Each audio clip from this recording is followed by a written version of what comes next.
अध्यात्म ज्योतिष के तमाम दर्शकों का आज के कार्यक्रम में बहुत बहुत स्वागत और अभिनंदन।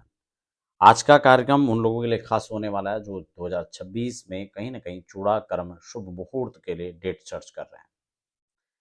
देखिए, यहाँ पर चूड़ा कर्म मुहूर्त के संदर्भ में अगर हम बात करें तो मैं प्रत्येक डेट वाइज आपको जानकारी दूंगा, लेकिन इसमें कुछ परिस्थितियाँ होती हैं जब आपको बहुत सारे मुहूर्त उन मुहूर्तों में नहीं हो पाते हैं जो पंचांग में दिए गए हैं। इसके लिए तत्काल के मुहूर्त निकालने पड़ते हैं।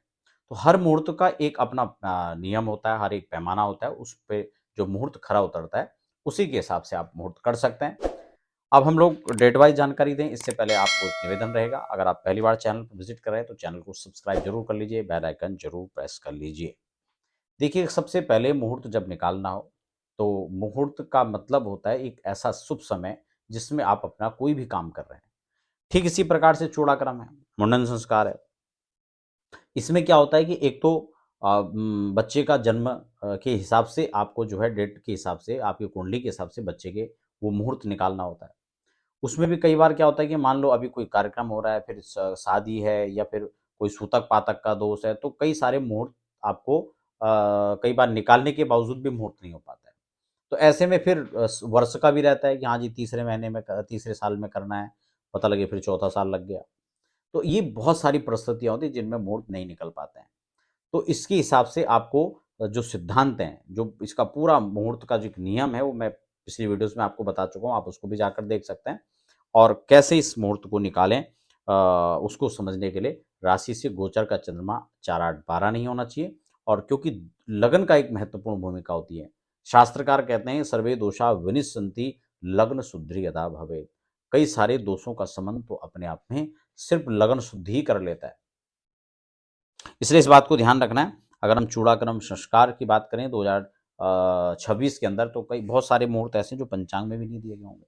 इसलिए बच्चे की जन्म कुंडली के हिसाब से एक अच्छे ज्योतिर्विद से आप इन अतिरिक्त मुहूर्तों को भी निकाल सकते हैं।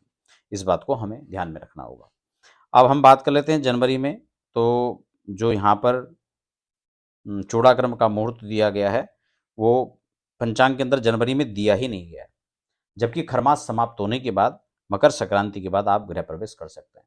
वो सॉरी, आप चूड़ाक्रम कर सकते हैं, लेकिन इसमें नहीं दिया गया।